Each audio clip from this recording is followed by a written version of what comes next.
जो टॉपिक आपके साथ शेयर करने जा रहा हूँ वो मैंने आपको ऑलरेडी उसके बारे में बताया था। अगर लास्ट लेक्चर आपने मेरा देखा हो तो उस वीडियो में आपने देखा होगा कि मैंने आपको माइटोसिस, मियोसिस और सेल साइकिल का थोड़ा सा इंट्रोडक्शन बताया था। आज उसी के आगे आपको बताने जा रहा हूँ।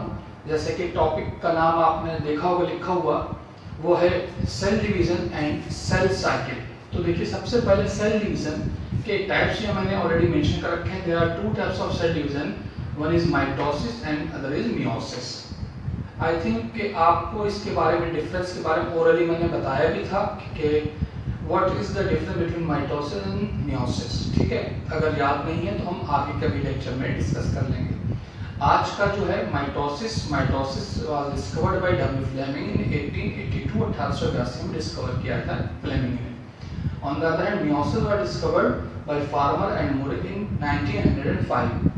ठीक है, तो देखिए बेसिकली चाहे माइटोसिस हो या मियोसिस हो, वो तीन जो कहते हैं मोस्ट इम्पॉर्टेंट पार्ट्स होते हैं सेल डिवीजन के। अगर वो कहा जाए या three most important stages of cell division, वो क्या है? फर्स्ट इज रेप्लिकेशन या सिंथेसिस ऑफ डीएनए, ये पहली स्टेज है सेल डिवीजन की। दूसरी क्या है? दूसरी होती है कैरियोकाइनेसिस, यानी डिवीजन ऑफ न्यूक्लियस, न्यूक्लियस का डिवीजन। कौन कौन सी फेजेस के थ्रू होता है? माइटोसिस के अंदर जो कैरियोकाइनेसिस होती है वो सिंगल होती है, यानी एक ही बार न्यूक्लियस का बंटवारा होता है through 4 phases, prophase, metaphase, anaphase and telophase. तो there are 4 phases in the karyokinesis. ठीक, ये कैरियोकाइनेसिस। उसके बाद जब एक सेल के अंदर, यानी एक मदर सेल के अंदर eight the end of telophase 2 daughter nuclei develop हो जाते हैं एक ही सेल के अलग अलग पोल्स के ऊपर, तब साइटोकाइनेसिस स्टार्ट होती है, which results the formation of 2 daughter cells which are similar to their parent cells।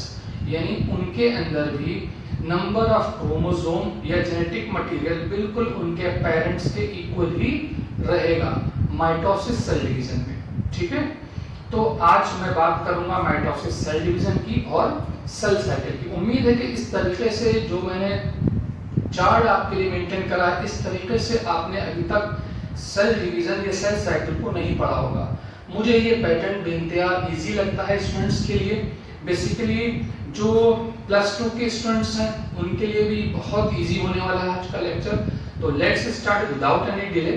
थोड़ा सा इनिशियल इंफॉर्मेशन मैंने आपसे कहा था कि पहले बता दूं आपको इसके बारे में कि माइटोसिस जो है वो किस तरह सेल डिवीजन है। आप चाहें तो इसको ऐसे नोट भी कर सकते हैं या इसके नीचे भी डेफिनेशन जो है इसकी आप चाहें तो वो नोट कर सकते हैं। The division which results in an increase in the number of cells without any change in their genetic composition, यानी नंबर ऑफ क्रोमोसोम या स्ट्रक्चर ऑफ क्रोमोसोम चेंज नहीं होता नई बनने वाली डॉटर सेल्स के अंदर। जैसे कि पेरेंट सेल्स के अंदर था, क्या था? जेनेटिक कंपोजिशन, यानी क्रोमोसोम का नंबर और स्ट्रक्चर जैसा था, एज सच बिल्कुल वैसे ही एक मदर सेल जब 2 डॉटर सेल्स में डिवाइड होती after complete karyokinesis and cytokinesis, जो डॉटर सेल्स बनती हैं वो बिल्कुल सिमिलर होती हैं।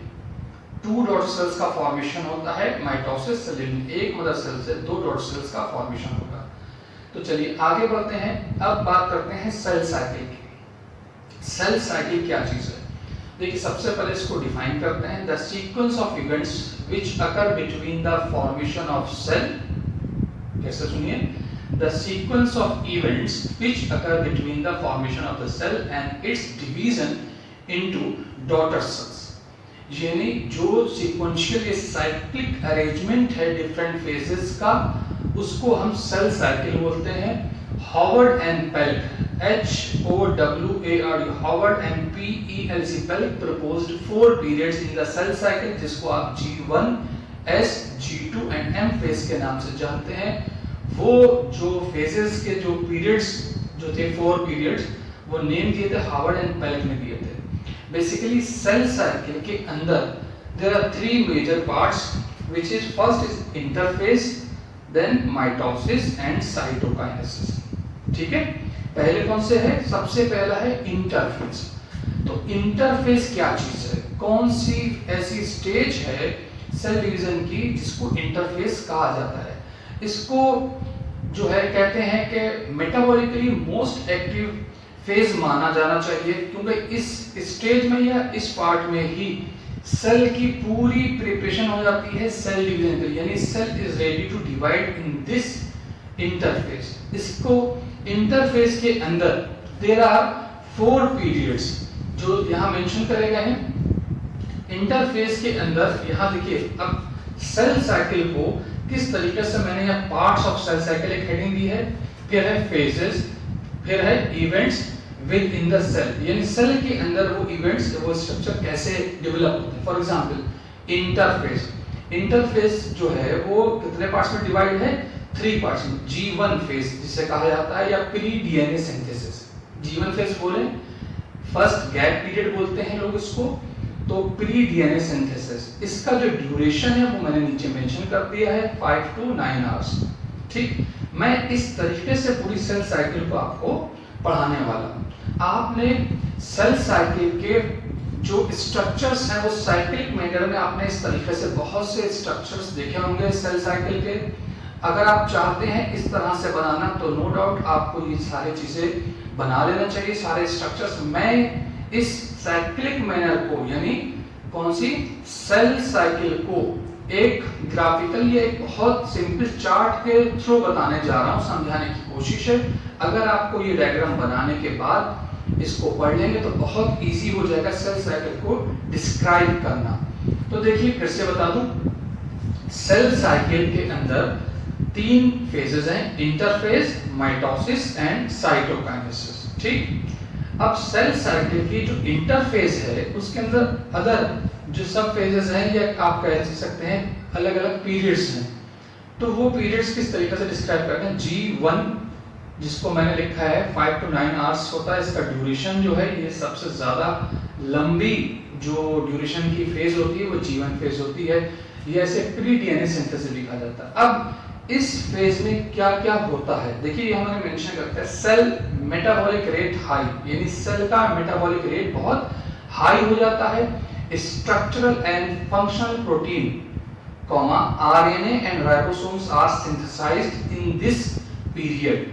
यानी मैंने आपसे कहा था कि मेटाबॉलिकली मोस्ट एक्टिव स्टेज है इंटरफेस, इसी में सारी तैयारियां हो जाएंगी सेल डिवीजन की। और इंटरफेस के लिए जो डिसीजन ऑफ डिवीजन, यानी सेल कब डिसाइड करती है कि उसको डिवाइड होना है, वो होता है G1 फेज। यहां मैंने मेंशन कर रखा है, लिखा है decision to divide is taken in G1 phase, यानी अब सेल रेडी हो रही है काहे के लिए? डिवीजन के लिए।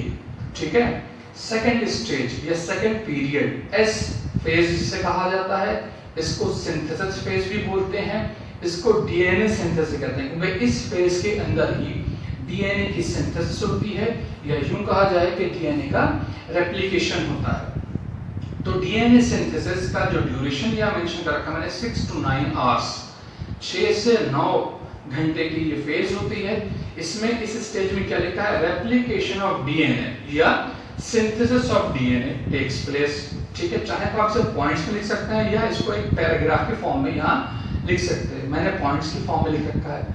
दूसरा है number of DNA molecules in each chromosome is doubled, यानी जितने भी क्रोमोसोम थे या प्रेजेंट हैं उनमें डीएनए मॉलिक्यूल का नंबर अदर सेल्स की कंपैरिजन में डबल हो जाएगा।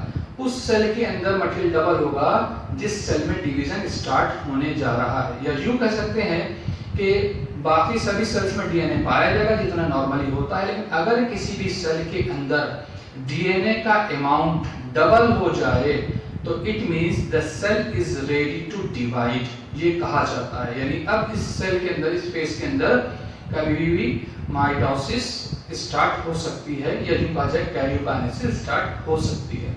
तो आगे बढ़ते हैं, ये S फेज या डीएनए सिंथेसिस फेज हो गई, उसके बारे में अब है G2 फेज या G2 पीरियड जिसे कहते हैं। इसका जो ड्यूरेशन मैंने मेंशन करा है 2 to 5 आवर्स है। इसे पोस्ट डीएनए सिंथेसिस फेज भी कहा जाता है। पोस्ट डीएनए सिंथेसिस यानी डीएनए फॉर्मेशन, डीएनए रेप्लिकेशन के बाद वाली स्टेज है। इसमें क्या होता है? The cell increase in volume, यानी सेल का वॉल्यूम या एरिया यानी साइज में सेल बड़ी हो जाएगी। सेल हैविंग डबल डीएनए, यानी उस सेल के अंदर डीएनए डबल होगा। सेंट्रियोल्स गेट डबल, यानी सेंट्रियोल्स भी डबल हो जाएंगे। Synthesis of protein for the formation of spindle, यानी यहाँ पर प्रोटीन, वो प्रोटीन जो स्पिंडल फॉर्मेशन करते हैं, जो आपने पढ़ा होगा मेटाफेज के अंदर, उसका भी फॉर्मेशन होता है। Division of mitochondria and chloroplast etcetera also takes place in G2 phase या G2 पीरियड। तो इस तरीके से इंटरफेज जो होती है वो लॉन्गेस्ट और मेटाबॉलिकली मोस्ट एक्टिव फेज मानी जानी चाहिए, और बहुत से लोग मानते भी हैं इसको। बाकी इस तरीके से इसका डिस्क्रिप्शन है इंटरफेज का। अब बढ़ते हैं आगे, जो मैंने आपसे कहा था एम फेज या माइटोसिस। इट मींस कि यहाँ पर अब सेल के अंदर डिवीजन की सारी प्रोसेस पूरी हो चुकी, सारी प्रिपरेशन हो गई है। अब इसके अंदर पहले क्या होगा, कैरियोकाइनेसिस यानी डिवीजन ऑफ न्यूक्लियस। यहाँ देखिए मैंने मेंशन कर रखा है, karyokinesis means division of nucleus. Mitosis का जो ड्यूरेशन है 1 to 2 आवर्स, यानी लगभग 1 से 2 घंटे लगते हैं सारी प्रोसेस कंप्लीट होने में। माइटोसिस की जो पहली स्टेज है दैट इज प्रोफेज। प्रोफेज आपने पढ़ा होगा कि इसके अंदर जो क्रोमैटिन मटेरियल यानी क्रोमोसोम्स होते हैं वो थिक एंड शॉर्ट हो जाते हैं। इस तरीके से मैंने पूरा इसको डिटेल में यहाँ डिस्क्राइब कर रखा है। इसके आप अलग अलग पॉइंट्स के हिसाब से भी नोट कर सकते हैं। तो देखिए प्रोफेज में क्या होता है, अनकॉइलिंग ऑफ क्रोमोसोम, यानी क्रोमोसोम्स जो हैं वो जो पहले मिले हुए थे, क्वाइल्ड थे, वो अनकॉइल्ड होना शुरू हो जाते हैं, एक दूसरे से अलग होने लगते हैं। Uncoiling of chromosome and they become short and thick. Full stop के बाद यानी एक पॉइंट हो गया ये। आप सेकंड पॉइंट नोट करना चाहें नोट करते हैं। Each chromosome shows 2 distinct chromatids, यानी हर एक क्रोमोसोम 2 स्मॉल या थ्रेड लाइक स्ट्रक्चर से बना होता है, उन्हें क्रोमैटिड्स कहते हैं। तो यहाँ पर ये लिखा है each chromosome shows 2 distinct chromatids.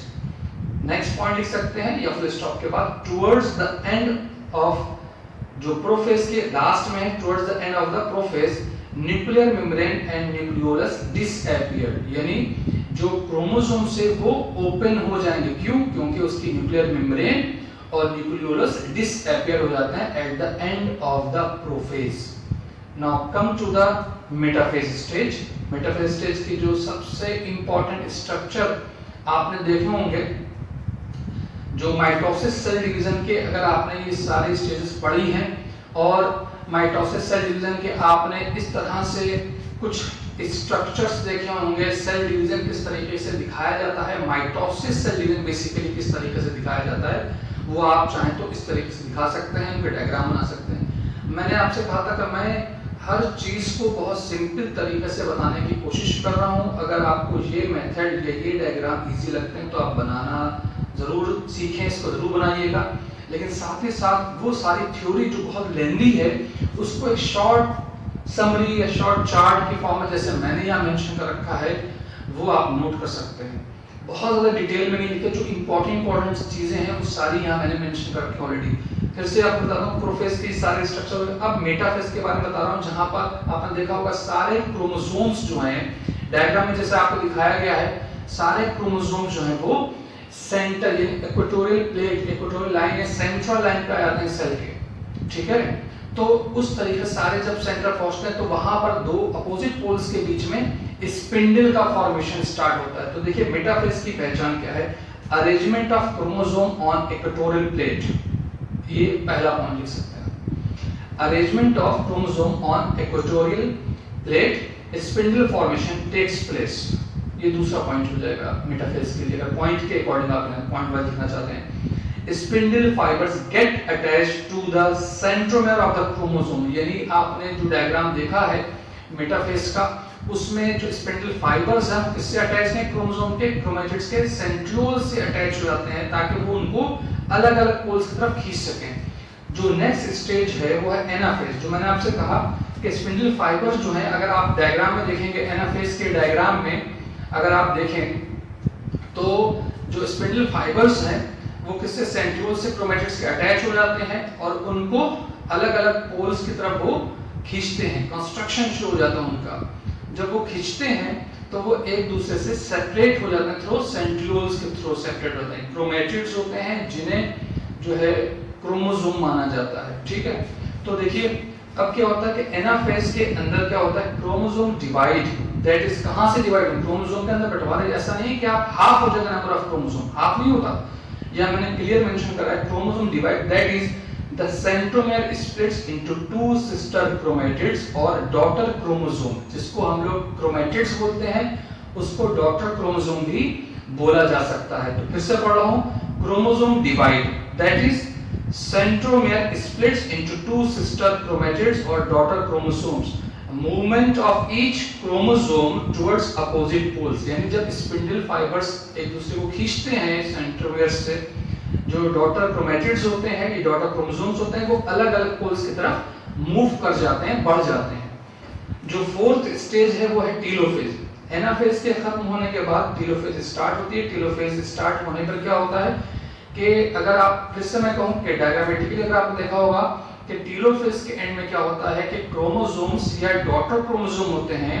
वो दो पार्ट्स में बढ़कर अलग अलग एंड्स या अलग अलग पोल्स के ऊपर पहुंच जाते हैं। जब दोनों तरफ आपस में एक दूसरे से अलग होकर सारे क्रोमोसोम्स पहुंचते हैं अलग अलग अपोजिट पोल्स की तरफ या एंड्स की तरफ सेल के अंदर, तब फिर से न्यूक्लियर मेम्ब्रेन और न्यूक्लियोलस का फॉर्मेशन स्टार्ट हो जाता है, जिससे कि एक जो मदर सेल होती है उसके अंदर टू डॉटर न्यूक्लियाई का फॉर्मेशन हो जाता है at the end of telophase। मैं पढ़ देता हूँ, daughter chromosome reached on opposite poles, formation of two daughter nuclei takes place, nuclear membrane and nucleolus reappeared। ये टीलोफेज के अंदर हो जाता है। ये बहुत शॉर्ट में है, बहुत डिटेल में जाने की जरूरत नहीं है, बेसिक कॉन्सेप्ट क्लियर होना चाहिए, मालूम होना चाहिए एक्चुअल टीलोफेज में क्या होता है। और मैंने जैसे आपसे कहा था कि डायग्राम में जो आपको पहले बताया गया दिखाया गया है, उस तरीके से भी आप इसको बना सकते हैं डायग्राम को। बेसिकली मेन चीज है कि हमारे माइंड में समझ में आना चाहिए कि सेल साइकिल के थ्रू कौन कौन सी फेज होती हैं, कैरियोकाइनेसिस की जो स्टेजेस हैं जिसको आप प्रोफेज, मेटाफेज, एनाफेज और टीलोफेज के नाम से जानते हैं या पढ़ते हैं, वो किस तरीके से कंप्लीट होती हैं। तो ये टीलोफेज हो गया। अब यहाँ तक देखिए सेल साइकिल की एम फेज या माइटोसिस रीजन कंप्लीट होता है। अब आगे बढ़ते हैं, यानी अब आपको ध्यान में रखना है, देखिए क्या हुआ कि eight the end of telophase इस तरीके से दो न्यूक्लियाई डेवलप हो गए थे, ठीक है। अब last stage of the cell division जो कहा जाता है दैट इज साइटोकाइनेसिस, यानी डिवीजन ऑफ साइटोप्लाज्म। जो सेल के अंदर का साइटोप्लाज्म है, अब उसका डिवीजन स्टार्ट होगा। देखिए बेसिकली जो साइटोकाइनेसिस है लिविंग ऑर्गेनिजम्स में, यानी प्लांट्स और एनिमल्स के अंदर टू टाइप्स की होती है, सेल प्लेट या सेल फ्लो मेथड एक होता है, दूसरा होता है सेल प्लेट मेथड, ठीक है। तो देखिए सेल फ्लो मेथड क्या होता है, सेल फ्लो मेथड क्या होता है, जब पेरिफेरी से सेल के या पेरिफेरी से एक कंस्ट्रक्शन डेवलप हो, स्मॉल एक फिंगर लाइक प्रोजेक्शन अंदर तरफ डेवलप हो जाए और इस तरीके से वो डेवलप हो जाता है, ठीक है। और ये कंस्ट्रक्शन अंदर की तरफ बढ़ता है, मूव करता है और इस तरीके से ये सेल को डिवाइड कर सकता है, ठीक है। तो जैसे कि देखिए यहाँ साइटोकाइनेसिस सेल फ्लो मेथड इस तरीके से बहुत शॉर्ट में लिखाया गया, ये सेल फ्लो मेथड है। और सेल प्लेट फॉर्मेशन में क्या होता है कि इसके अंदर क्या होगा कि वैसे ही दो न्यूक्लियर अलग अलग एंड्स के ऊपर बन गए, साइटोप्लाज्म यहाँ पर से डेंस हो जाएगा, ठीक है। सेंट्रल रीजन से ये डेंस होता रहेगा और एक प्लेट लाइक स्ट्रक्चर इसका वो पेरिफेरी की तरफ, सेंटर से पेरिफेरी की तरफ मूव करता रहेगा।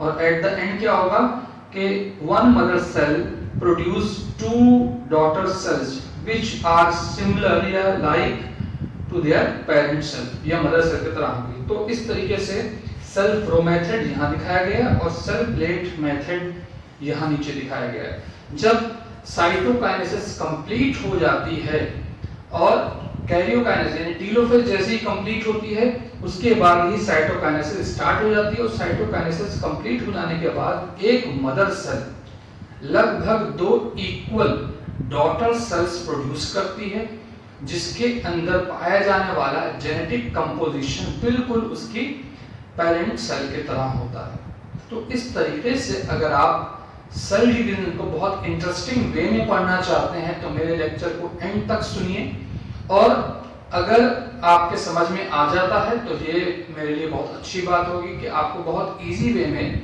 सेल डिवीजन की नॉलेज आप तक पहुंच जाए।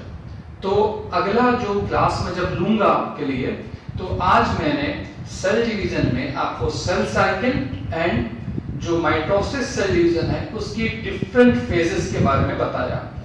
नेक्स्ट क्लास में आपको, जब भी आपको नेक्स्ट क्लास प्रोवाइड कराई जाएगी, नया लेक्चर जब लेके आऊंगा, तो मियोसिस सेल डिवीजन के बारे में बताऊंगा। आज माइटोसिस और सेल साइकिल के लिए बस इतना ही। अपना बहुत ध्यान रखिएगा और अपने आप को और अपने पेरेंट्स को कोविड-19 से बचा कर रखिएगा। तब तक खुश रहिए और एंजॉय करिए अपनी लाइफ को। Good luck and good bye.